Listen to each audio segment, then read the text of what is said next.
Le sujet il est quand même brûlant. Et là, nous, on est taxés partout d'être idolâtres. Il y a des gens qui quittent l'église catholique pour aller ailleurs, dans des églises de réveil, pour ça.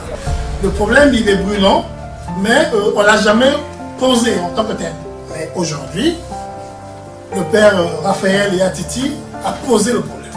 Le catholique est-il idolâtre? Voilà la question auquel je me suis intéressé. Parce que moi-même, j'ai été bousculé dans ma jeunesse aussi face à cette question. Donc j'ai découvert le fameux concile de Nicée II. Je me suis dit, mais dis donc, l'Église est pourtant a répondu à la question, mais je me rends compte que ces enseignements-là ne sont pas mis à la disposition du peuple. Voilà pourquoi nous autres, quand la question arrive, nous balbutions pour essayer de justifier notre foi.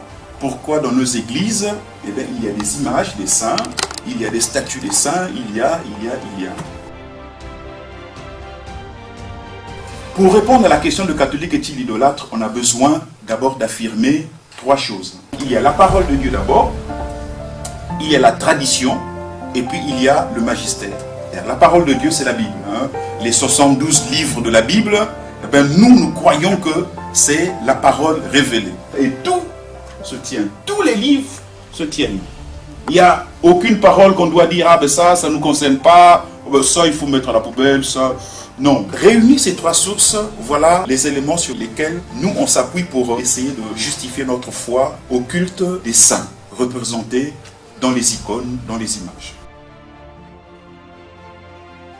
Dans Exode 24, tu ne feras pas d'image taillée, ni aucune figure de ce qui est en haut dans le ciel, ou de ce qui est en bas sur la terre, ou de ce qui est dans les eaux au-dessus de la terre. Quand on a dit ça, c'est la parole de Dieu. Toi et moi, on ne peut pas dire, ah mais non, il faut, là c'est mal écrit, là c'est sûr que... Non, c'est la parole de Dieu, on l'accueille. Exode 20, verset 4, c'est l'unique arme fatale que les iconophobes modernes utilisent. Après cet argument-là, qui m'a dit après cet argument, il n'y a plus rien. Le peuple va demander à Aaron, qui était le suppliant de Moïse, de leur faire un Dieu qui allait marcher devant eux parce que ce pauvre Moïse, on ne sait pas qu'est-ce qu'il y a. Ayant pris l'or de leurs mains, il le façonna au burin pour en faire une autre statue de veau. Ils dirent alors, voici tes dieux, Israël, ceux qui t'ont fait monter du pays d'Égypte. Voilà ce que le Seigneur redoutait pour ses enfants. Et donc quand le Seigneur le interdit cela, il sait que c'est de manière pédagogique. Exode chapitre 25, versets 17 à 22. Tu feras 2 chérubins d'or, tu les feras d'or battu aux 2 extrémités du propitiatoire. Les chérubins, ce sont des êtres qui vivent avec nous sur terre ou bien ils sont là-haut? Mais ce sont des anges. Alors, comment le Seigneur qui a interdit à Moïse, vous ne ferez pas d'image taillée de ce qui se trouve là-haut, ni de ce qui se trouve sur terre, mais comment il permet cela? On comprend que si le Seigneur avait interdit à ses enfants de faire une représentation, c'était pour éviter que ses enfants ne sombrent dans l'idolâtrie.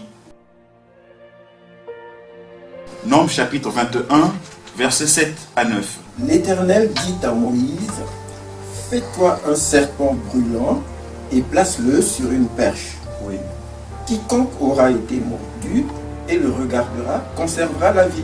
Le serpent, on va dire c'est une bête qui ne vit pas au ciel. Cette fois-ci, c'est une bête qui vit sur terre. Exode 20, verset 4. Tu ne te feras pas d'image taillée, ni aucune figure de ce qui se trouve en haut dans le ciel, ou de ce qui se trouve en bas sur la terre. Mais comment Dieu demande à Moïse de faire un serpent d'airain? Pour ne pas dire que le Seigneur s'est trompé, ça veut dire que finalement, en interdisant, c'était que pédagogique. Alors je discutais dernièrement avec quelqu'un, je disais, alors cette page-là, on doit la déchirer ou comment on fait? Parce que là, apparemment, Dieu se contredit là.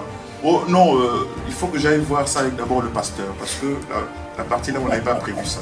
Le pasteur peut vous dire, mais c'est l'Ancien Testament, ça il faut mettre à la poubelle, l'Ancien Testament ça ne sert plus, maintenant on est passé au Nouveau Testament. Alors là, vous pouvez aussi le coincer en disant, mais allons voir Jean 3, versets 14 à 15. De même que Moïse a élevé le serpent d'airain dans le désert, de même le Fils de l'homme aussi. Jésus assume l'image du serpent d'airain. Alors, devant tous ces arguments bibliques, votre iconophobe ne peut pas aller jusque-là, il ne peut pas tenir jusque-là. Parce que là, le débat, il est clos.